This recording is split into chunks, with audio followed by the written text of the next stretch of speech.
Tired of the everyday routine? Ever dream of a life, romantic adventure? Want to get away from it all? We offer you Escape.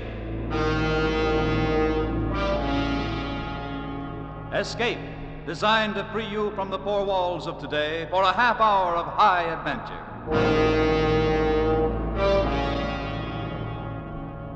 Tonight we escape to an early California gold camp and an exciting tale of frontier revenge, as Les Crutchfield tells it in his colorful story, The Pistol.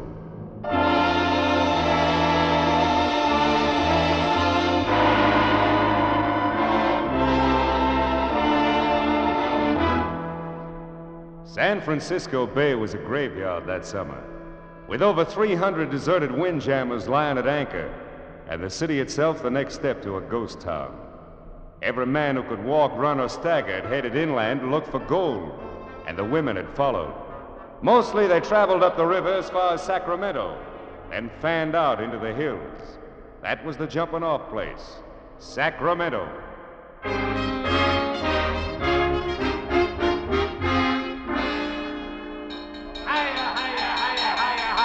Step right in, boys. Move up close. Everybody sees and everybody gets a chance. Anytime old honest Faraday runs an auction, you know it's on the level. All right now, friends. The pistol I'm holding in my hand here is the first one of its kind ever seen west of the Rockies. The first model of Dr. Samuel Coates' new 44 caliber 6-shooter. The gun that fires 6 times without reloading. Now, who'll open her up with a bid of $250? Did you hear me? $250. Come on, boys. There's plenty of gold on the Sacramento River, but only one Colt 6-shooter. Now, did I hear a bid of, say... $250. Thank you, sir. The man says $250. All right, here we go. I stood there in the hot sun on the Sacramento waterfront and watched the crowd bidding for the pistol. Roustabouts, gamblers, vaqueros, gold miners, men from everywhere and from nowhere, and a few women. I wanted that gun myself. I wanted it bad. I was taking a stagecoach to Rawhide Flats in the morning, where my brother Dave and his partner had located a rich claim. And I didn't plan to load myself down with an outfit, but a gun was different. I was packing $1,000 in gold eagles, and I was ready to lay out a good part of it to get that 6-shooter. The bidding reached $500. All right, anybody else? Anybody making $550? $525. Anybody else? All right, going once, going twice. $600. $600, and the new bidder. I have $600. Gentleman here bids $600. Will anybody make it $625? $625. Only $700, and another new bidder. And the little lady knows a bargain when she sees one. All right, I'm bid $700. 777. Will anybody make it 8? How about you, mister? Follow the bid 6. Would you want to raise it again, sir? Sorry, mister. 6 was my limit. Let her have it. All right, anybody else? Going once, going twice. Sold! Lady, you bought yourself a gun. Thank you. Now, friends, if you'll step right Pardon over me, here to the please. end of the platform, I've got Could I get through? Pardon me, please. Well, congratulations. What? Oh, you should have kept on bidding. Why? You'd have gone to $1,000 if you had to. Yes, I suppose I would. I guess it just isn't your lucky day. Oh, I don't know. Haven't I just met the prettiest girl in California? Have you? Haven't I? Maybe that's not as lucky as you think.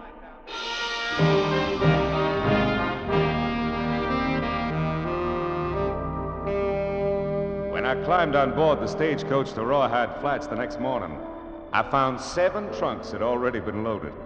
5 tied on the back and top and 2 inside. And a few minutes later, their owner showed up. Oh, it was the red-headed gal who'd bought the gun the afternoon before.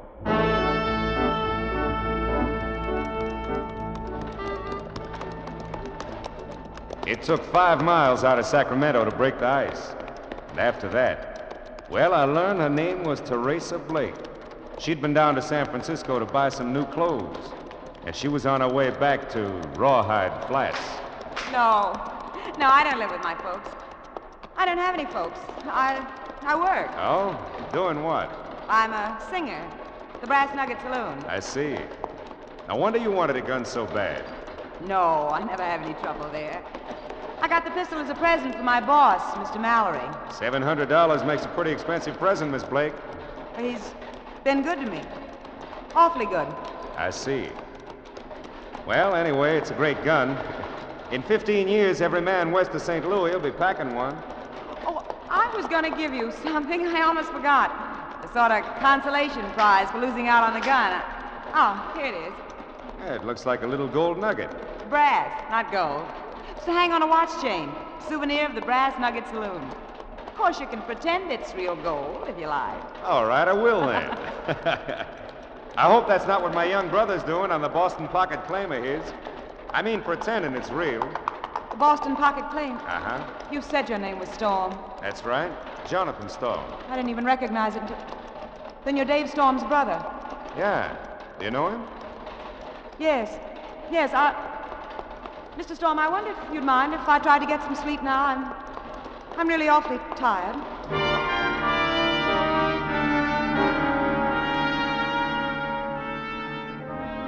Around the middle of the afternoon, our stagecoach dropped out of the rough hills we've been traveling through, ran down into a comparatively level gulch, splashed across the ford in the creek below town, and swung into the wagon-rutted main street of Rawhide Flats. It was like every other boom town I'd seen. A mixture of mud, shacks, board-fronted stores, bars, rooming houses, stables, horses, burros, and men. Men everywhere, milling and shoving along the plank walks and out into the street. Noisy, brawling, bearded, and tough. Rawhide Flats.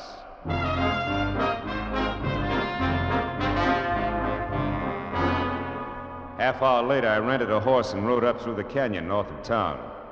Both banks of the creek were lined with miners, busy with picks and shovels, pans and rockets. All of them breaking their backs, sweating out their hearts for the same reason: gold. About 3 miles up, I turned into the side canyon the man at the livery stable had told me about. And a few yards in, I found it blocked off by a 6-foot rail fence. All right, mister. That's far enough. Yeah? Afraid I might jump that fence? Don't get smart. Just turn that horse around and head out the same way you came in. Why? I just got here. Is this the Boston Pocket claim? That's right. You're as close to it right now as you're gonna be. Go on, get me. Now look, suppose you put that rifle away before it goes off and hurts somebody, huh? And go tell the owner his brother's here. Barton Mallory's got no brother. Now get out. Mallory? The way I heard it, Dave Storm is the owner of this claim. Storm? Are you Storm's brother? That's right. Is he around here? Get out of here, Storm. Boot that horse and ride, do you hear me? It's the last warning you're gonna get. So start riding. All right, mister. I never argue with anybody who's packing a rifle, unless I've got one too. And maybe the next time I will have. Come on, boy, get out!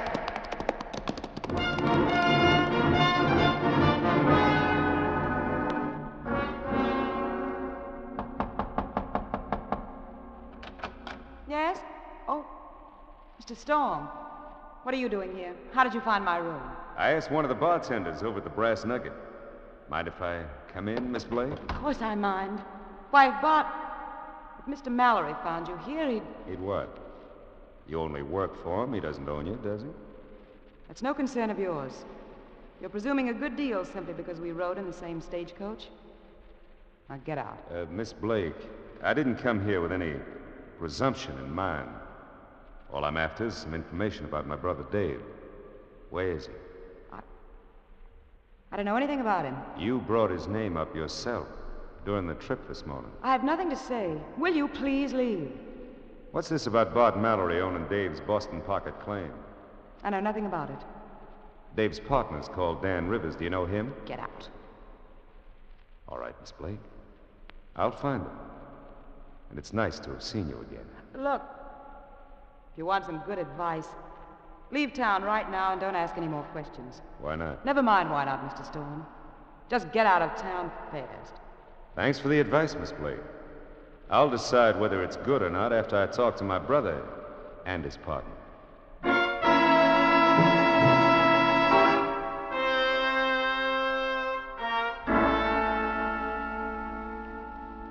Now look, Dan, you're Dave's partner, so let's have it straight. Why does everybody shut up like a clam when I mention his name? What's this all about? Where's Dave, anyway? Jonathan, I wish somebody else had told you. Told me what? That David is dead. Dead? That's right, Jonathan. He was... Go on, Dan. What happened? He was shot in the back. We found him lying in the street at the north edge of town one morning a couple of weeks ago. I see. Who did it? You want the official story? Yeah, first. They say Dave dropped into the Brass Nugget Saloon late that night and sold the Boston Pocket claim to Bart Mallory. Took $12,000 in gold certificates for it. And they say that's how come he was murdered and robbed after he left the Nugget. Has Mallory got a deed, a bill of sale? Yeah, he's got one all right, with Dave's name on it. How come Dave could sell the claim out from under you even if he wanted to? I thought the two of you were partners. We were. We recorded the whole claim in Dave's name. And that way only one of us had to make the trip to Sacramento. All right. That's the official story. Let's have the other one. Dave wouldn't have sold out to Mallory for any amount of money. Mallory had been after him for weeks, but Dave and me both knew we had the best claim in Rawhide Flats. So? Some of his gunslingers bushwhacked Dave. Mallory turned up with his phony deed the next day. And everybody in town knows it, but nobody dares to say so. I suppose it's like every other boom camp. No law here yet, huh? Only what law a man can make for himself. In that case, I guess I better make a little. To fit this Bart Mallory. Maybe you don't know exactly what you're tying into, son. Why, he's got half a dozen or more of the toughest boys in California on his payroll. We'll find out how tough they are. Don't count much on me. I'm an old man. All right, Dan. So they're not the best odds in the world. Can't be helped. You play with the cards you got. Dave used to tell me you were the coldest man he ever seen when it come to trouble. I think maybe he was right. Well, first thing I need's a gun. With odds the way they are, I guess I better have a six-shooter. Pretty out of luck, Jonathan. I've heard of them, but you won't find one here in Rawhide. Oh, there's one here, all right. Fella got it just today. Fella named Mallory. Mallory? Now, wait a minute, Now, look, son. Dan. I thought a lot of my brother. And I don't like the way he was killed. I need that gun of Mallory's. I'm gonna get it. Then I'm gonna use it to get Mallory. That's the way it's gonna be, Dan. You can count on it.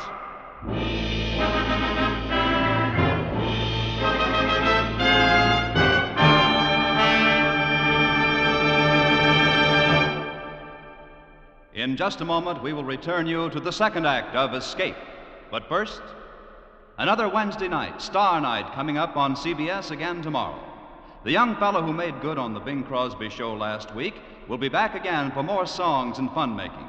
The young fellow named Al Jolson, who Bing thinks is quite promising. Burns and Allen will be around again with more of their madcap humor, and Groucho Marx will be throwing the ad-libs fast and furiously on You Bet Your Life. And Dr. Christian, the only show in radio where the audience writes the scripts, will be announcing a great new prize contest. They're all heard on most of these same CBS stations. So tune in tomorrow night for Dr. Christian, Groucho Marx, Bing Crosby, and Burns and Allen. And now we return you to Escape.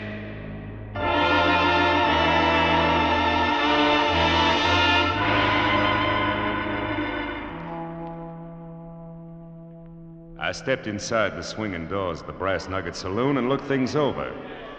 Finally, I had the bartender point out Mallory.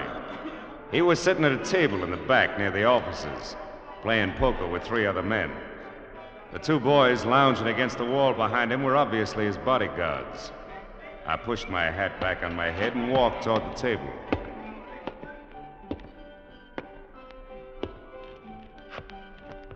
Well, there you are, boys. 4 10s. I guess that ought to do it. Sorry to butt in, but is your name Barton Mallory? Yeah, that's right. Something I can do for you? My name is Storm.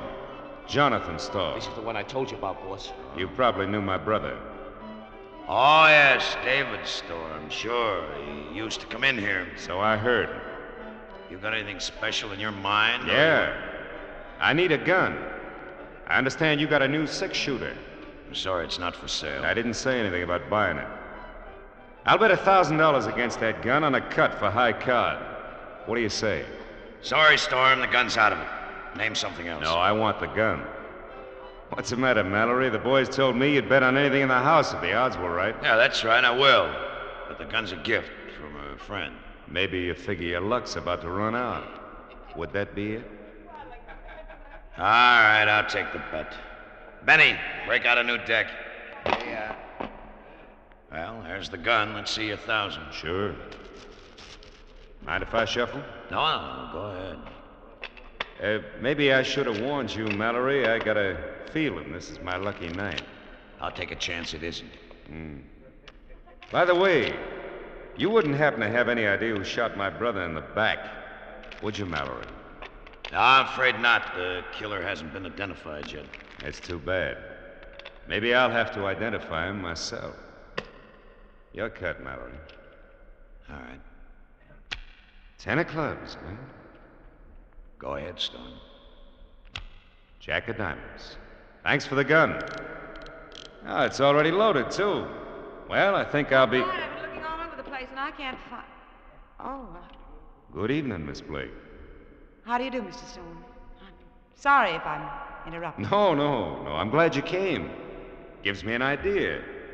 Mallory, how'd you like another chance at my $1,000? What's the bet? High card again. $1,000 against a kiss from Miss Blake. What? Of course, maybe you don't have any say over it, huh? Wait a minute, the bet's on. You want to shuffle again? No. Go ahead, cut. Queen of spades, you'll find that pretty hard to beat. Yeah, I guess you're right. Ace of hearts does it, though. My lucky night, Mallory. Well, Miss Blake, I guess you're... Don't you dare. I'm afraid you don't have much choice about it, honey. I won this from your boss. You...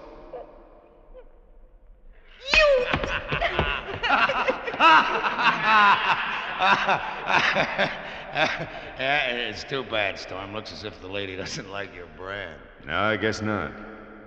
I didn't expect her to be the one to have to tell me, though, Mallory. I kind of thought that you might resent that, might want to do something about it. Well, why? That's what she's here for. It's her job. She gets paid to take care of the customers. Why should I worry about a cheap little... Watch your talk! Hold it, boys. You're covered. All right, Mallory, you better get up off the floor and call off those dogs of yours. If either one moves, I'll kill him. All right, boys. You can drop it. Storm, it was a pretty bad mistake you just made. I don't forget things. I think maybe this was your last lucky night. I'll make that a bet if you want. All right, boys, come on, let's go. Mallory and his gunman went into the office and didn't come back. Finally, after about an hour, I walked out of the Brass Nugget and bumped square into a middle-aged woman who'd been waiting for me just outside. She said Teresa wanted to see me right away in her room.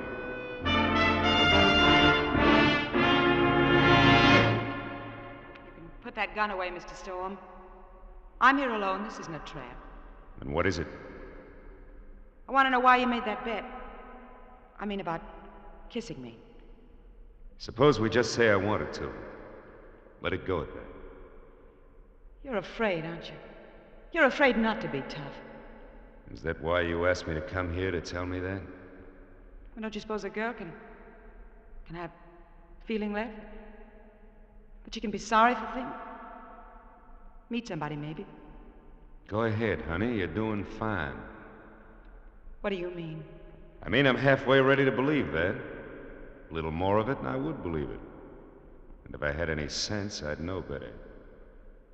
I see. And that's the way you feel about it. It's a start, isn't it? This is the first time Oh, what's the use? Try it You and wouldn't believe find it. out.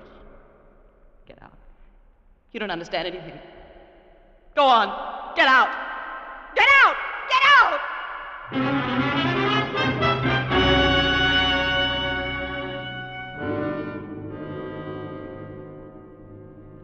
I'm telling you, son, it's the worst mistake you could have made. Knocking him down like you did last night, why, he won't think of nothing else. Not until he's killed you. People have tried that before, Dan. I'm still here. But you haven't got a chance. His gunmen will be watching like hawks for the first second you're not covered. The whole town isn't on Mallory's payroll.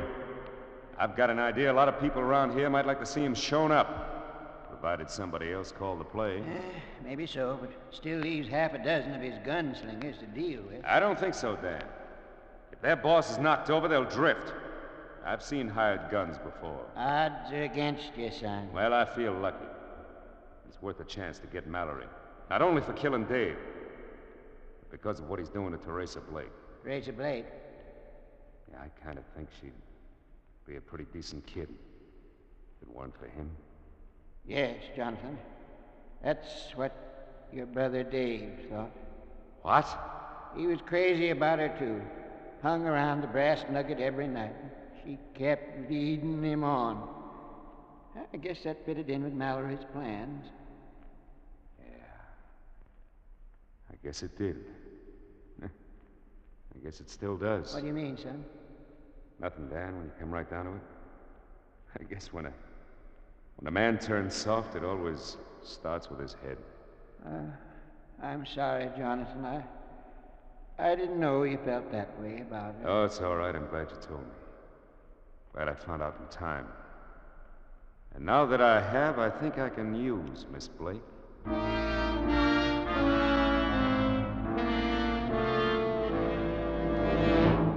Why did you come here? What do you want? A short talk, honey. I don't want Mallory to see us. You've got to leave town.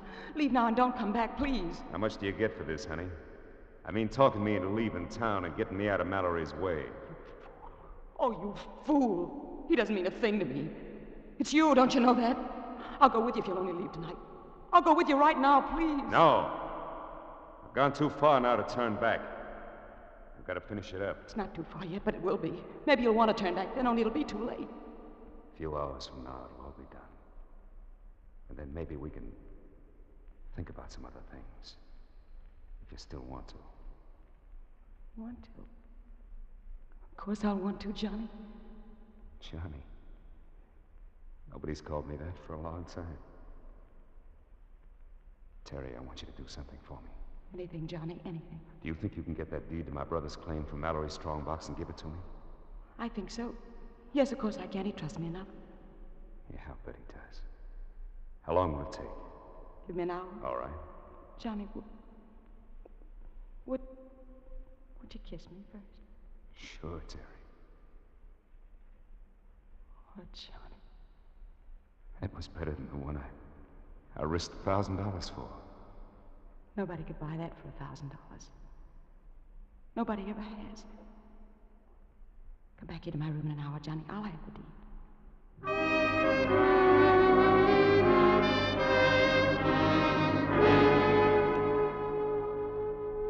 I followed her into town, staying behind her in the darkness. And from the opposite side of the street, I watched her walk into the swinging doors of the Brass Nugget. Then I slipped into the shadows between two tar paper shacks and waited.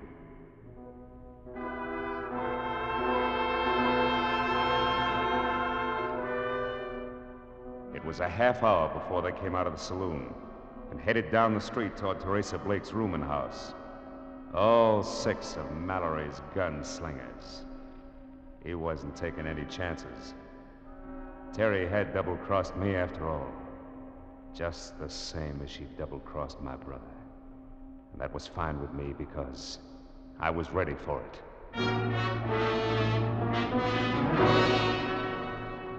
I walked into the Brass Nugget and down the hallway at the far end of the bar. I eased the 6-shooter into my hand and stopped in front of the door to Mallory's office. Come in.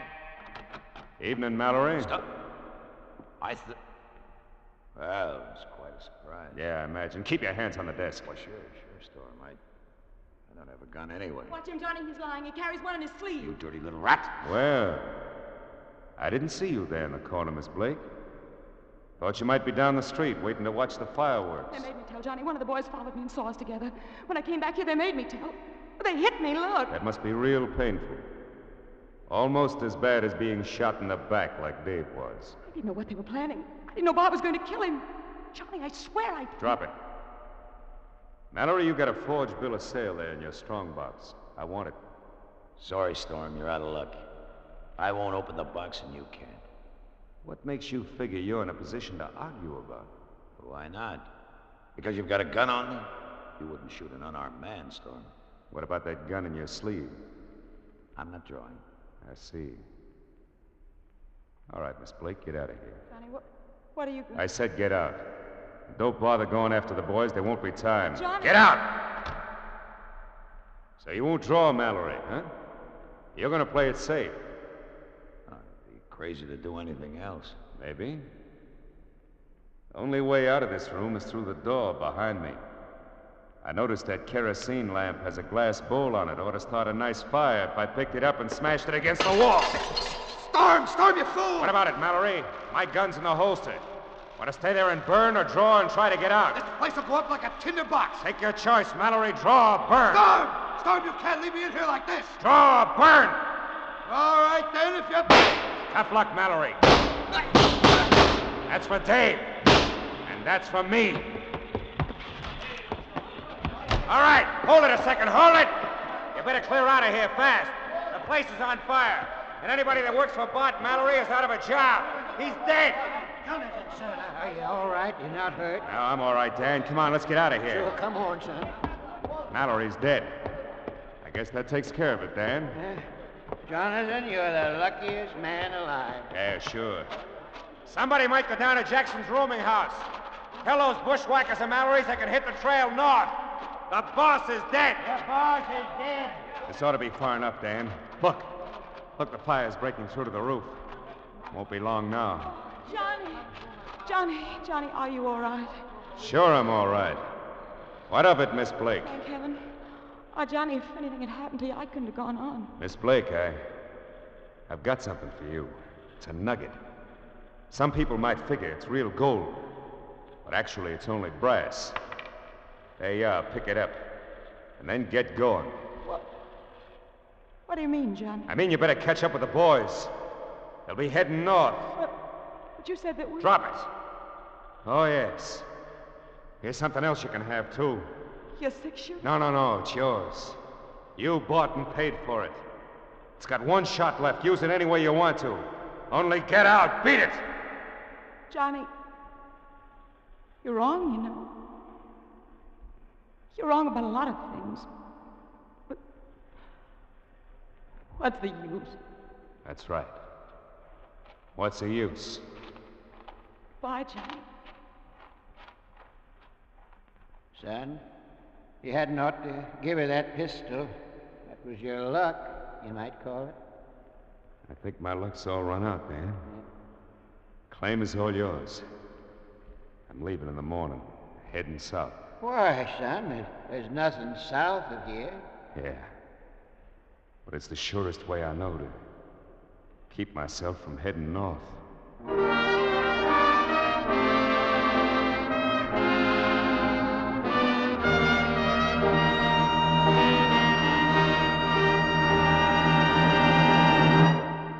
Escape is produced and directed by William N. Robeson.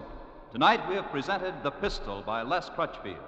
Featured in the cast were Gerald Moore as Jonathan Storm, Betty Lou Gerson as Terry Blake, Charlie McGraw as Bart Mallory, and Will Gear as Dan Rivers. Also heard was Eddie Marr. Special music was arranged and conducted by Del Castillo. Next week. You are in command of an English destroyer sailing to join the North Sea Patrol in October 1914. It is midnight, and from the enemy coast comes a desperate signal for help, which you would like to ignore, but from which there is no escape. Next week, we escape with Robert Buckner's exciting and unforgettable tale, The Man Who Won the War. Goodbye, then, until this same time next week, when once again we offer you Escape.